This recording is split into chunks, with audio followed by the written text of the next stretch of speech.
Hey everybody, and welcome to Storm Reads, and it's time for a daily reading vlog.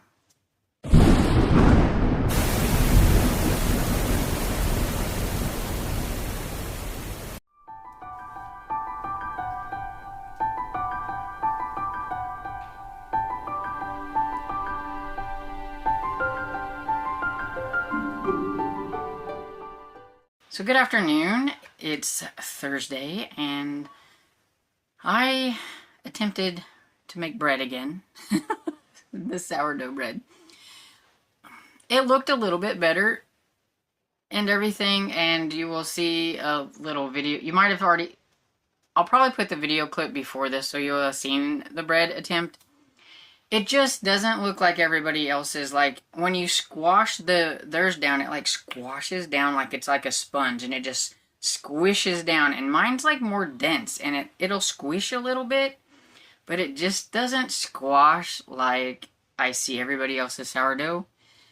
It never tastes bad. I mean, it tastes good and everything. It's not coming out right. I have a feeling a lot of it's just because I'm in the air fryer and not in a proper oven, and I just haven't quite figured out what a good sequence is. I don't know. I'm not even sure if it's floofing up like it's supposed to either. I don't know. This time though, I tried doing it instead of putting it with grams on my scale, I tried to convert the grams from a recipe into cups and like teaspoons and things like that or whatever. And it wasn't quite as sticky and stuff as it has been. So that was a little different. So I think maybe it's my scale that keeps it from actually being the correct measurements and everything, because it's always flubbing up and everything. I never get things right whenever I'm trying to measure things out for just my calories and stuff when I'm trying to keep track of them. I always mess something up somewhere along the way, because I'll think I have it zeroed out and I go to put stuff in it and I look and it says 200 or something like that. And I'm like, oh, but I've already put some stuff on whatever it is and I can't take it off. And so it's very frustrating kitchen skill that I have. It was just a cheap $10 one at Walmart, and I don't know if that is the reason or if I just got a faulty scale. I don't know. But anyway, it tasted fine. I've already had a little piece. I'll probably make me a sandwich with it today for lunch and everything. So yeah, like I said, whether I screw it up or not, it always makes a really good grilled cheese sandwich. And so last night I started Skandar and the Spirit War by A.F. Stedman.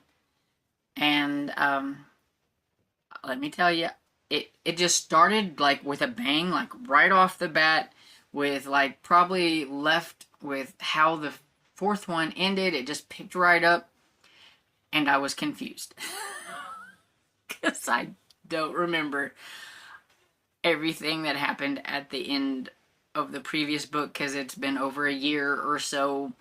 And when it comes to fantasies, a lot of times I really think I need to wait until that whole series is out before I read it, because when you have like a year or more than a year that you're waiting to read that next book, you just totally forget everything that happened.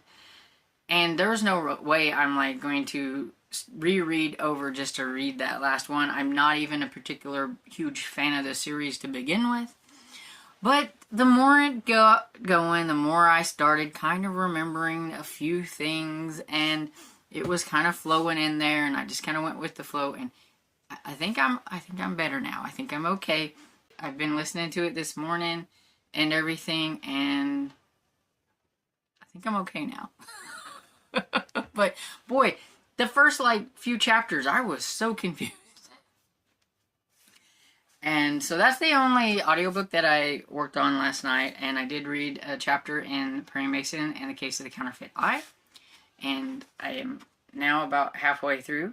I think like a couple of pages and I would have actually been like halfway through, because I'm on page 99 of 201. So almost to the halfway point. And I tell you what, I don't know how Perry Mason keeps track of everything, because we've got the guy with the counterfeit eye, Branold. He comes in there and he's like, Mason, I need your help. I just have a feeling somebody's going to set me up because they stole my eye and they gave me a counterfeit one, and I just know that this eye is going to end up probably at a murder scene or something like that. Then you have this lady and her brother that come to see him, and they're like, my brother is in a lot of trouble. He owes this guy Bassett like a whole bunch of money, and the guy is going to put him in jail if he doesn't pay the money up right now. We need some help. We need to know what we're supposed to do and all that stuff. Meanwhile, he's like, okay, well, I'll go talk to this Bassett guy. So he goes and talks to the guy. Well, the guy was like, no, this is how it's going to go. He owes me this money and everything. And then Harry leaves. But he does see that, Bassett's wife, I think he sees her. I don't know if he sees her at that point in time. I'm not exactly sure. I can't remember now. But anyway, he leaves. In the middle of the night, he gets a phone call from Mrs. Bassett. She's hysterical. She's like, her husband's gone crazy and her son's going to kill him and all this kind of stuff. She's like, I need you to come here and help me out. So he's like, fine, okay. So he gets up and he goes there and he's checking out the scene and what's going on. And they're saying, that her husband has run off, that he took the car and all this stuff. Well, meanwhile, there's a lady that's over on a couch or whatever. And it looks like she's hurt. And he's like, what's going on with this? Well, then you find out that the Mr. Bassett or whatever was supposed to have hit her or something. And well, you find out from him that, or from the lady, that somebody came running out and hit her, and she doesn't really know who it was. But he had this carbon mask on, and she swears he didn't have an eye. Okay. But then they go to see, they're like, well, let's go check his office or whatever it is. And they find Mr. Bassett is dead. But I forgot this one part where Perry Mason took the gun from Dick, the son. So his fingerprints are on that gun, along with Dick's and Mrs. Bassett's, because she finally gets the gun from Mason. And then when the cops come and everything, they find 3 different guns in that place. Did he commit suicide or was it murder? Because there are 3 guns. The one that Mr. Bassett had on his own, the gun that has Mason's fingerprints on it with everybody else's, and then another gun. Well, who was the guy that took off running out and who hit that lady over the head? And then all of a sudden, the young man and his sister want to see him again, and all of a sudden Harry said that he went and gave that guy his money. You don't have to worry about them anymore because he paid him off. And Mason's like, how did you pay him off and when did you see him? Because Mason knows that the man is dead, so was he the guy that was there that may have killed him or whatever? Because when they were there, there was no sight of any kind of $4,000 or anything like that. So, who done it?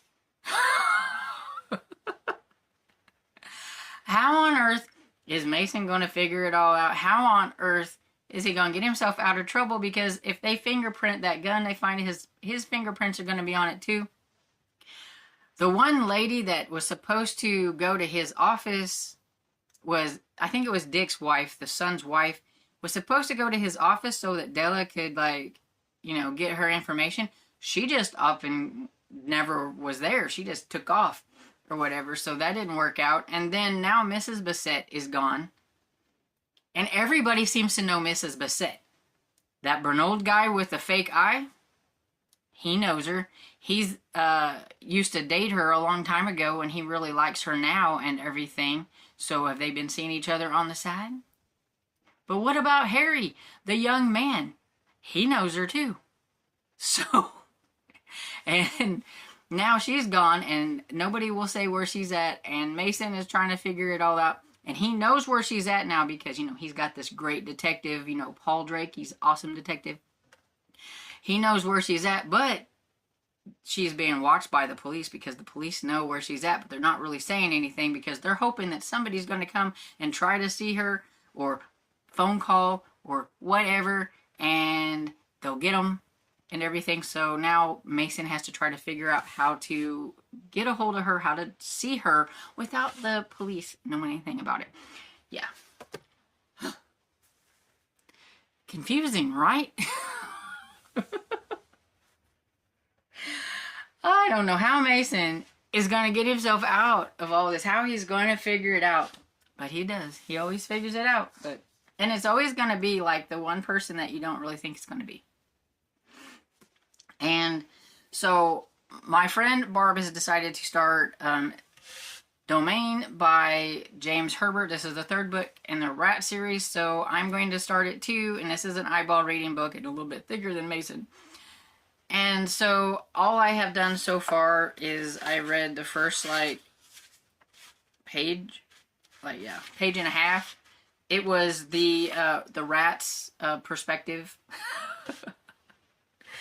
And they're taking over the world, so humans beware, because they are giant rats now, and yeah, it's kind of like a rat dystopian or whatever now and everything. So I'm kind of curious to see how that's going to go and how they're going to kill off the rats, the giant rats that are eating everybody. And that's pretty much what I have going right at this moment. And yeah. I will catch you all later. Hey everybody, coming in for the last clip to wrap everything up. I had a pretty productive morning and afternoon and everything, but listening wise I didn't do a whole lot or anything. I did a lot of working where I wasn't reading and everything, but I did listen to a little bit more of The Lost World by Michael Crichton. I don't want to forget about it so that I have to start over again, so I need to work on it a little bit at a time and everything, and that's my book for November. And also, with Skandar, I'm buddy reading it with my friend Amy, and she hasn't had a chance to start it yet, so I don't want to get so far ahead of her or anything like that, so we can talk about it a little bit. But also, I have to make sure that I have it read in 7 to 8 days, because that's how long I have left of it on Libby. So, I mean, I may have to read it without her, but I'm hoping that maybe she can catch up to me. But I thought I'll just read a little bit on it every day until I have to get it done. And so I decided to listen to The Lost World by Michael Crichton. And so far, it's okay. They're in the Lost World now, and it's a lot of science talk that just kind of goes right over the top of my head. So I've never been huge science person that can grasp anything about science, and so usually when they're talking, it just sounds like and I don't really grasp anything that is said. But then they'll talk about dinosaurs, and then I'm like, oh, dinosaurs. And so we'll see how it goes as it continues. I also want to start another middle grade book. And so I don't know what that's going to be, but yeah, I have all these books that I'm wanting to get through, and so we'll see how it goes. I'll need to start my Nora book soon, but I think I've changed my mind on what Nora book I'm going to read already, so I'm not in the mood for the trilogy one that I picked. I think I'm going to pick one of her standalone romantic suspense ones. And so yeah, so I need to get that started, and I just want to read all the books still. I'm still having that problem where I just want to read all the books all at the same time. Anyway, I'm going to go ahead and get off of here because I don't really have anything else to add. So I hope you guys are having a great day, and I hope you enjoyed this video. And if you did, please give it a thumbs up and subscribe. And I will see you all in the next video. Bye.